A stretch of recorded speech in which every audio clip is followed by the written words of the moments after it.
जब से तारिक रहमान आए हैं उनकी कोशिश बिल्कुल ये है कि दोबारा ये एंटी इंडियन सेंटिमेंट बने। तारिक रहमान ने जो ये सब चीजें चल रही हैं, हमारे लिए पहला थ्रेट पाकिस्तान था, अब दूसरा थ्रेट बांग्लादेश भी बनता जा रहा है। और 80% जो बांग्लादेश के डिफेंस इक्विपमेंट है वो चीन के हैं। अमेरिका पूरी तरह से ये चाहता है कि बांग्लादेश जो है उनकी कहने पे चले। शेख हसीना की गवर्नमेंट का तख्ता पलट हुआ था, इसमें भी सारे ओपन चीजें हैं कि किसका हाथ था, किस तरह इनको भड़काया गया और फिर बांग्लादेश के अंदर क्या क्या हुआ। तो मैम ये जाएंगी, फिर लग रहा है कि लग गया तो जरूर आएंगे, क्या होगा तब देखने वाली बात है। नमस्कार, नवभारत टाइम पॉडकास्ट में आप सभी का स्वागत है। सवाल सीधे शुरुआत करते हैं। बांग्लादेश को लेकर बहुत सारी यहाँ पर एक्सपर्ट्स बहुत अलग अलग तरीके से एनालिसिस कर रहे हैं। तारिक रहमान नए प्रधानमंत्री बांग्लादेश के चाइना गए, चाइना में जाके उन्होंने ढेर सारे जो है एमओयू साइन किए हैं चीन के साथ में, कई सारे आर्थिक और रणनीतिक संबंध को स्थापित कर रहा है। इससे सवाल उठ रहा है कि क्या हमेशा से बांग्लादेश की जो प्रायोरिटी भारत को लेकर रहती थी वो अब बदल रही है। मेरे साथ खास मेहमान वीना सीकरी मैम यहाँ पर मौजूद हैं। बांग्लादेश में भारत की उच्चायुक्त रह चुकी हैं।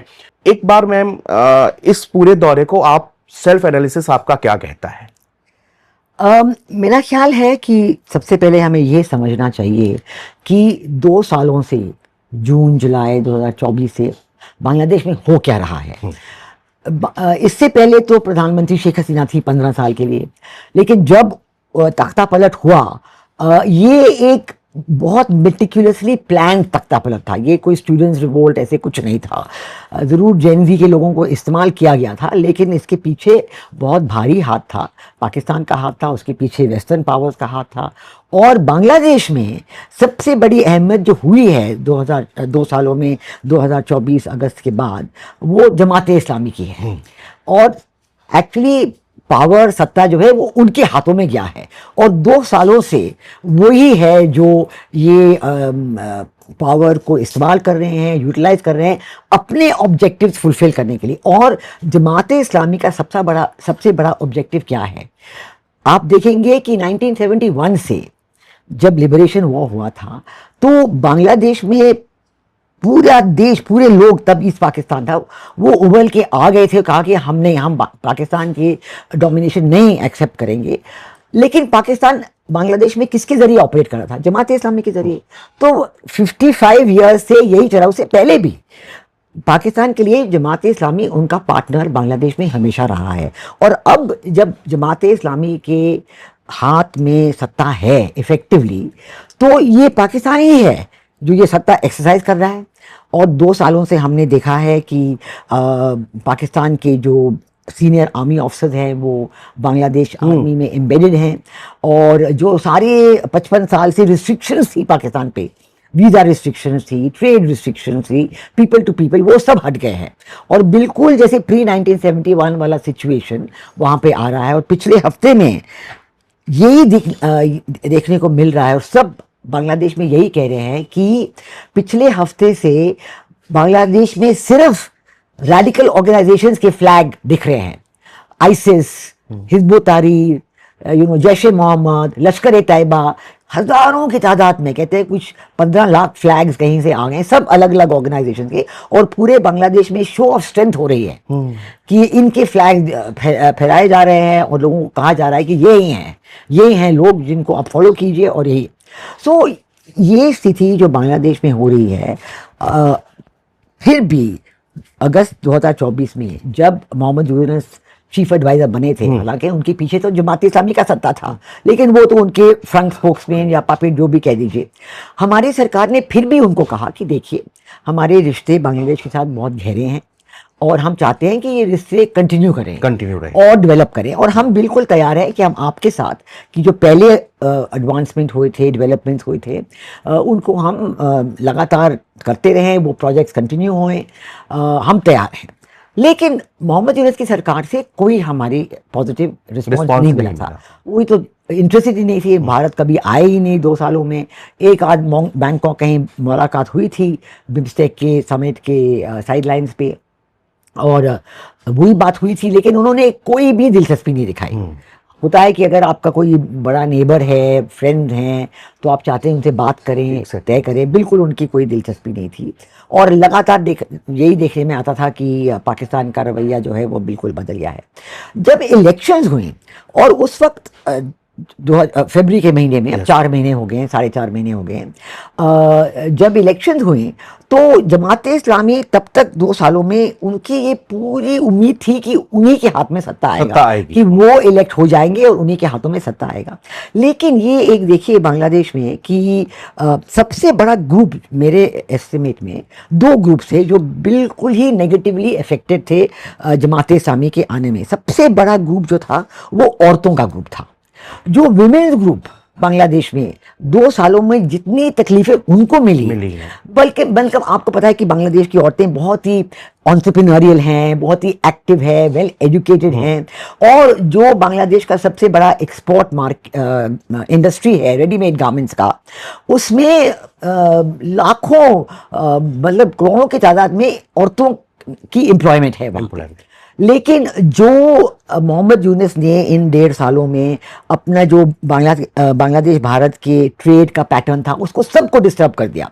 सारा जो रेडीमेड था और जिसकी वजह से जो ट्रेड पैटर्न बांग्लादेश और भारत के बीच था, उसकी वजह से ही बांग्लादेश भारत से अपना cotton yarn, manmade yarn, textile machinery import करते थे और उन्हें बिल्कुल ही सही दामों पे और तुरंत 4, 5, 6 दिनों में मिल जाता था और उसको वैल्यू एडेड करके उनके एक्सपोर्ट, और पूरी दुनिया में बांग्लादेश की रेडीमेड गारमेंट एक्सपोर्ट दुनिया में सबसे बड़ी, चीन के बाद सबसे बड़ी। जब ये ट्रेडिंग पैटर्न डिस्टर्ब हुआ तो कई फैक्ट्रीज रेडीमेड गारमेंट फैक्ट्री बंद हो गई। उनको बंद होना पड़ा क्योंकि इनके ऑर्डर्स कैंसिल कर दिए गए क्योंकि उनको ऑन टाइम डिलीवरी नहीं हो पाई, और लाखों औरतें जो है उनकी जॉब चली गई।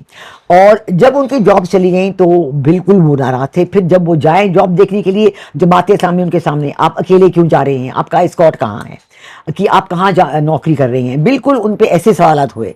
और जो भी कोई जर्नलिस्ट है, कोई भी है, बहुत ही एक्टिव है वहाँ पे बांग्लादेश की महिलाएं, उन पे ऐसे पाबंदियां लगाएंगे, उन्हें बताया गया ये अन इस्लामिक है, ये जो आप टीप लगा रहे हैं ये अन इस्लामिक है। तो औरतों का जो मेरा ख्याल है ऑन मास वोटिंग जो था वो बीएनपी के लिए हुआ था। जो फरवरी 2026 में इलेक्शन हुई है, ऑन मास जो वोटिंग वो बीएनपी के लिए हुआ था। और दूसरा जो मैंने कहा दूसरा ग्रुप वो था माइनॉरिटीज का ग्रुप, हिंदूज और वो अहमदियाज और क्रिश्चियंस और बुद्धिस्ट। इन पे ऐसे अत्याचार हुए जैसे बिल्कुल जो 1971 के अत्याचार थे, बिल्कुल वैसे अत्याचार हुए उन पे, और लोगों को मारा गया, उनके टेम्पल्स और चर्चेस को बिल्कुल जलाया गया। बल्कि अहमदीज जो उनको सेक्ट को बिल्कुल जैसे पाकिस्तान में है वैसे यहाँ चाहते हैं कि अहमदीज का भी इनकारी हो जाए कि नहीं ये मुस्लिम नहीं है, उनको भी उनके सूफी श्राइन जो थे सब। तो ये दूसरा ग्रुप था जो बिल्कुल ही अनहैप्पी अगेंस्ट था। तो मेरा ख्याल इन दोनों ग्रुपों से शायद कुछ अवामी लीग के लोग भी आए होंगे जो मिलजुल के सब उन्होंने बीएनपी को ये जमात इस्लामी के लिए एक बड़ा जैसे कि सदमा लगा कि ये कैसे हुआ।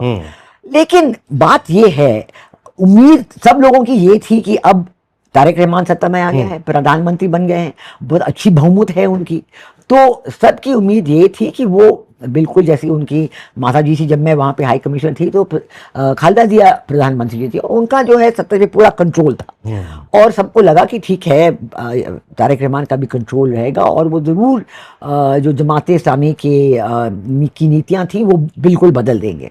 लेकिन ये हुआ नहीं, और इसकी वजह 2 हैं कि एक तो ये है कि बीएनपी में ही एक जुट है, काफी बड़ा जुट है जो प्रो जमाती है।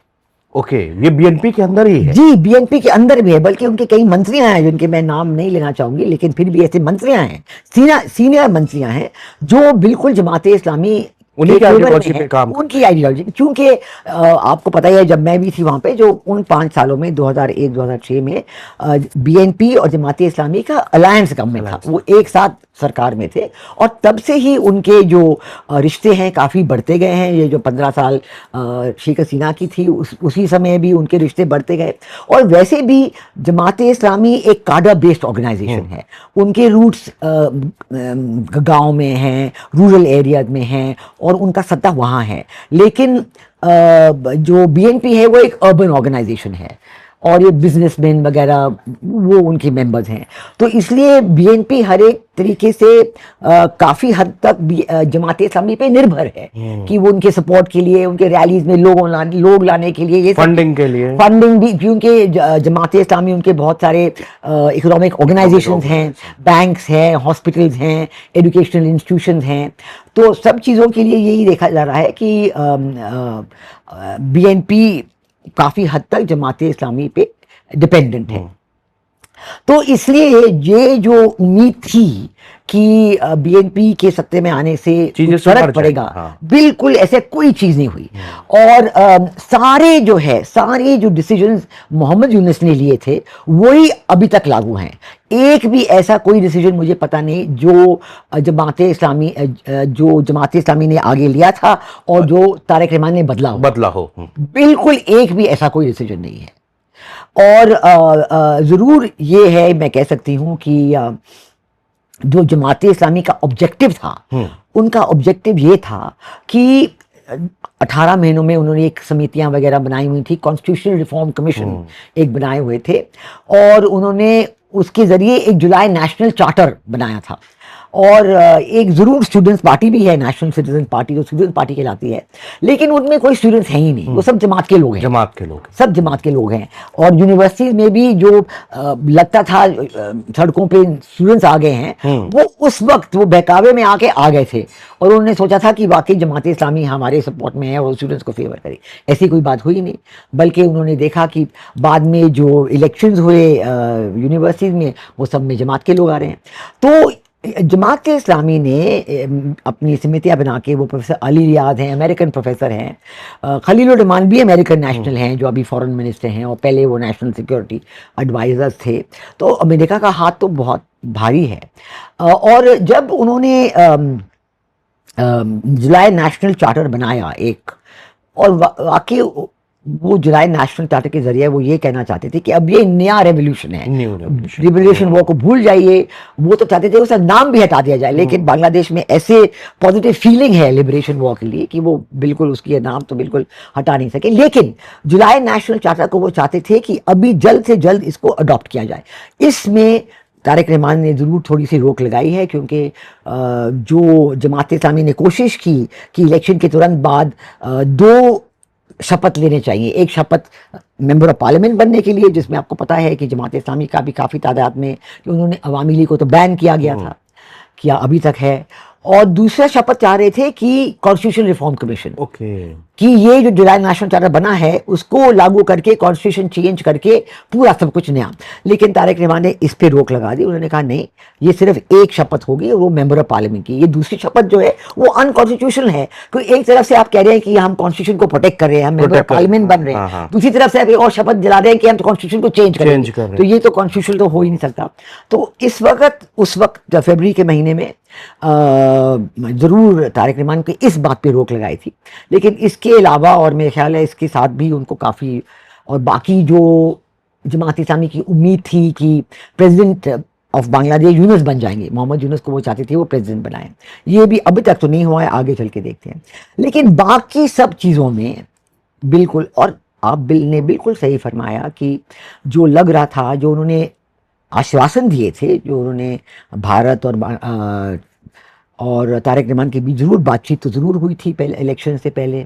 और ऐसे लग रहा था कि तारिक रहमान अब ज़रूर बदले हुए आएंगे, और वो भारत के लिए, मतलब उन्होंने कहा था मैं पहले यहाँ आऊँगा, अवामी लीग पे कोई बैन भी लगाए वो भी मैं लिफ्ट कर दूँ। कुछ भी नहीं किया उन्होंने। यहाँ आने के बजाय तो दूसरा वो, मतलब मलेशिया का नाम लगा के फिर चीन चले गए। और जब उनके फॉरेन मिनिस्टर आए थे, वो इसलिए कि वो कहा ये स्टॉप ओवर विजिट है, जैसे ऐसे कोई ह्यूमिलिएटिंग और इंसल्टिंग बात तो हो ही नहीं सकती। बहुत सारे फॉरेन मिनिस्टर, प्राइम मिनिस्टर जब आप टूर पे जाते हैं, दौरे पे जाते हैं, तो 2-2, 3-3 जगह साथ में चले जाते हैं, लेकिन कोई ऐसा कोई नहीं कहता कि मेरा स्टॉप ओवर है। हर एक जगह जो आप जाते हैं वो अपनी अहमियत रखता है, अपनी चीज़ों नहीं। तो बिल्कुल वो आए 1-4 दिन के लिए। तो इसलिए मैं ये कहना चाहती हूँ कि बांग्लादेश में आज एक बहुत ही गंभीर जियोपॉलिटिकल स्ट्राइफ हो रहा है, बहुत ही गंभीर, क्योंकि एक तरफ से जो मैंने आपको बताया कि रेडिकलाइजेशन, इस्लामाइजेशन बहुत ही गहरे तरीके से, और जमात इस्लामी चाहते हैं कि बांग्लादेश एक खलीफा बन जाए, खलीफेट बन जाए। उन्होंने ऐलान किया है, साफ ऐलान किया है, ये कोई ऐसी बात नहीं है। उन्होंने ऐलान किया है कि यहाँ पे कैलिफेट बनना चाहिए, और काफ़ी जो रैलीज जो होते हैं वो कहते हैं बांग्लादेश बनेगा, खिलाफत वगैरह। एक तरफ से ये है, दूसरी तरफ से है अमेरिकनों का प्रेशर, और अमेरिकन वहाँ पे उन्होंने एक नॉन डिस्क्लोजर अग्रीमेंट भी साइन कर दिया है।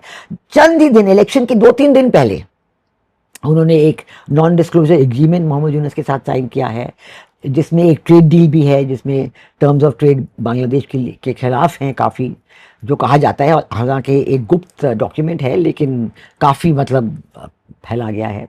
और कहा है कि बांग्लादेश अमेरिका से एयरक्राफ्ट वगैरह काफ़ी खरीदेगा। अमेरिकन की सेना को, नौसेना को कहीं स्पेशल फैसिलिटीज़ दी गई हैं, और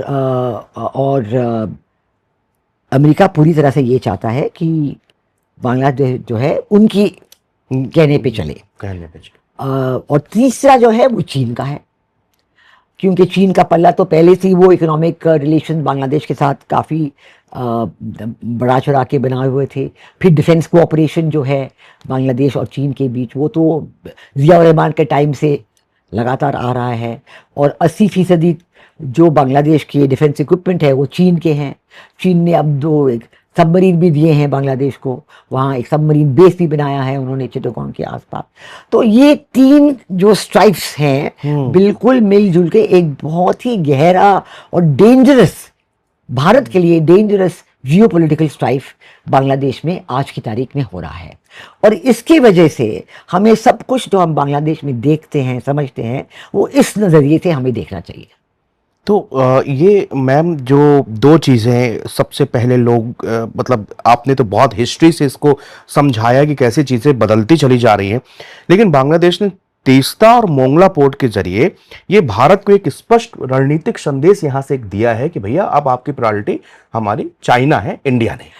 अब इन दोनों चीज़ों पे भी मेरा ख्याल तारिक रहमान ने ज़रूर कहा था कि वो ज़रूर इस पे गौर फरमाएंगे कि ये भारत के लिए बहुत इम्पोर्टेंट प्रोजेक्ट है।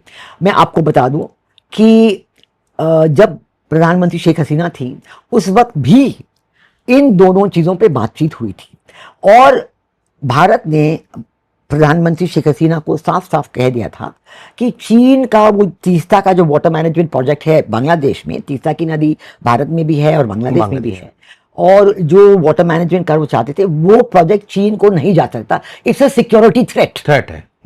हमने साफ साफ कहा था।